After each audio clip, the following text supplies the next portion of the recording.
అందరికీ నమస్తే. ముందుగా మన మాతృభాష ఛానల్కి స్వాగతం. ఈరోజు పాఠ్యాంశంలో భాగంగా మనము సామెతలు చూస్తున్నారు కదా. ఆల్రెడీ ఒక వీడియో మన ఛానల్లో ఉంది. ఈరోజు మరికొన్ని సామెతలు, మరి ఆ సామెతలకు సంబంధించి ఎటువంటి సందర్భంలో వాటిని వాడతారు అంటే అర్థం, అవి మనం ఇవాళ తెలుసుకుందాం. ఇక్కడ మనము కొన్ని సామెతలన్నీ ఇవ్వడం జరిగింది. అయితే ఈ సామెతలేంటో మొదట చూద్దాం. మొదటిది, స్నేహమే మధురము, కాకి పిల్ల కాకికి ముద్దు, లేడికి లేచిందే పరుగు. మొదటి 3 చూద్దాం. ఇక్కడ స్నేహమే మధురం అంటే మనము మంచి స్నేహము చేస్తే, అంటే మధురము అంటే తీపి అని, అంటే మంచి స్నేహం చేస్తే దానివల్ల మనకి లాభాలు ఉంటాయి అన్న అర్థంలో స్నేహమే మధురము అని వాడతారు. అంటే చెడు స్నేహము చేదు అన్నట్టు, మనకెప్పుడూ కూడా దానివల్ల నష్టాలే అని. 2, కాకి పిల్ల కాకికి ముద్దు. కొంతమంది పిల్లలు మంచి చేసినా మెచ్చుకోవాల్సిందే ఎవరినైనా, కానీ కొంతమంది తల్లిదండ్రులు పిల్లలు ఏదైనా మంచి కాకుండా చెడ్డ పనులు చేసినప్పుడు కూడా వాళ్ళని సమర్థిస్తుంటారు. అటువంటి సందర్భంలో కాకి పిల్ల కాకికి ముద్దు అన్నట్టు వాళ్ళ పిల్లల తప్పులు వాళ్ళకి తెలియట్లేదు అన్న సందర్భంలో దీన్ని ఉపయోగిస్తారు. 3, లేడికి లేచిందే పరుగు. లేడి ఎలా ఉంటుంది? చెంగు చెంగున. లేడి అంటే జింక, చెంగు చెంగున పరుగు తీస్తుంది, అవునా? కానీ కొంతమంది పిల్లలు ఒక్క చోట ఉండరు, అటు ఇటు తిరుగుతూ ఉంటారు, చాలా యాక్టివ్గా చలాకీగా తిరుగుతుంటారు. ఇంకా అలాంటి సందర్భంలో ఒకసారి వాడతారు, మరొక సందర్భంలో పూర్తిగా వినకుండా వెళ్ళిపోతుంటారు. అలాంటి సందర్భంలో కూడా లేడికి లేచిందే పరుగు అని వాడతారు. 3, అప్పు చేసి పప్పుకూడు. ఇది ఎప్పుడు వాడతారంటే, ఎక్కువ భాగం కొంతమంది అంటే అవసరానికి మనకి ఎంత ఉంటే అంతే ఖర్చు పెట్టాలి అనకుండా ఆడంబరాలకి వెళ్తుంటారు. అంటే అప్పు చేయడము ఆడంబరంగా, ఉదాహరణకి పెళ్ళిళ్ళే అనుకుందాం. అలాంటి సందర్భంలో మనము అప్పు చేసి పప్పుకూడు తిన్నట్టు అంత ఆడంబరాలకి ఎందుకు వెళ్ళాలి అన్న సందర్భంలో వాడుతుంటారు. నెక్స్ట్, ఎంత చెట్టుకు అంత గాలి. ఇక్కడ ఎంత చెట్టుకు అంత గాలి అంటే మామూలే, పెద్ద చెట్టు దగ్గర ఎక్కువ గాలి ఉంటుంది, చిన్న చెట్టు దగ్గర తక్కువ గాలి ఉంటుంది అనే అర్థం వస్తుంది. కానీ అది ఎప్పుడు వాడతారు అంటే, ఏదైనా ఒక పని చేసేటప్పుడు అది మనం చేయగలమా లేదా అని ఆలోచించి చేయాలి అన్న సందర్భంలో ఎంత చెట్టుకు అంత గాలన్నట్టు మనము మన పనులు చేసుకోవాలి అని. అందని ద్రాక్ష పళ్ళు పుల్లన. ఇది ఎక్కువ భాగం పిల్లలు ఉపయోగిస్తుంటారు. ఈ సందర్భం వాళ్ళకి సరిపోతుంది. ఎందుకంటే సైకాలజీలో ఒక వర్డ్ ఉంది, విస్థాపనము అని. అంటే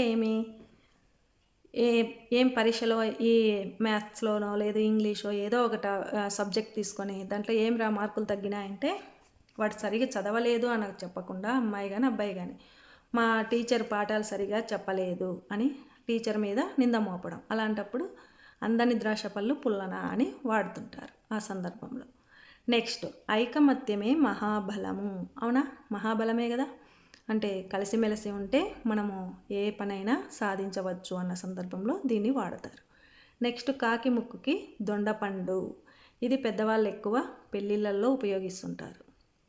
వాళ్ళల్లో పెళ్లి కూతురు కానీ పెళ్లి కొడుకు కానీ ఒకరు చక్కగా ఉండి ఒకరు అంటే అందంగా ఉండి ఒకరు అందంగా లేనప్పుడు ఇలాంటి సందర్భంలో దీన్ని వాడుతుంటారు.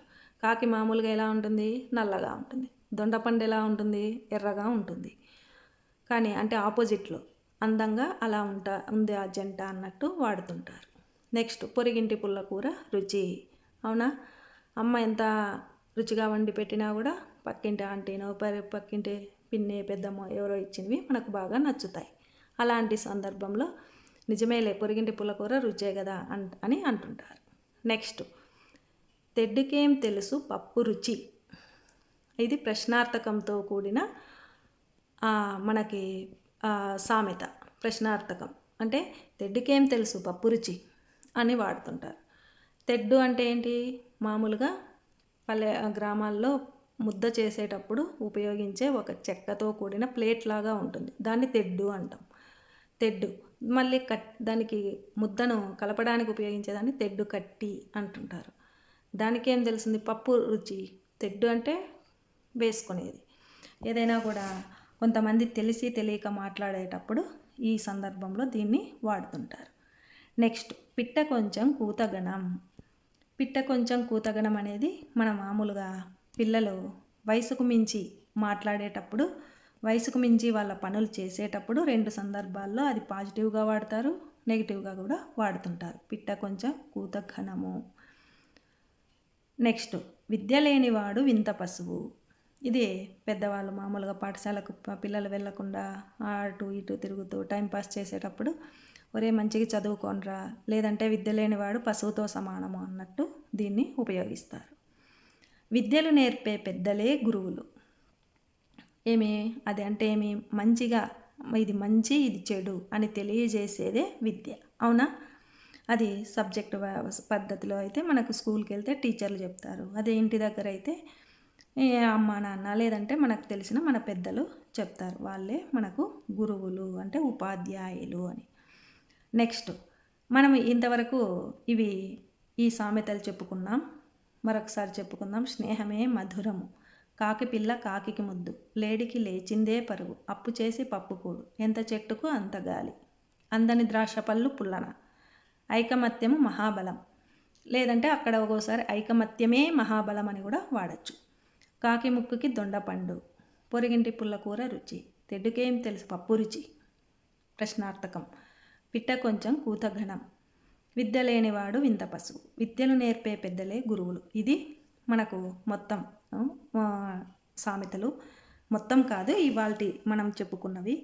అయితే వీటిలో ఇంకా 2 ప్రశ్నార్థకంతో కూడిన సామెతలు ఉన్నాయి. అడుసు తొక్కనేలా కాలు కడగనేలా, ఇదొకటి. మరొకటి, కందకు లేని దురద కత్తిపీటకెందుకు, ఇదొకటి. దీనిలోకి అర్థం మీకు తెలిస్తే తప్పకుండా కింద కామెంట్ బాక్స్లో తెలియజేయండి. ఇవి మీ పెద్దలకు బాగా తెలుస్తాయి. ఓకేనా? Thanks for watching. Please like, share and subscribe. మళ్ళీ సరికొత్త వీడియోతో కలుద్దాం.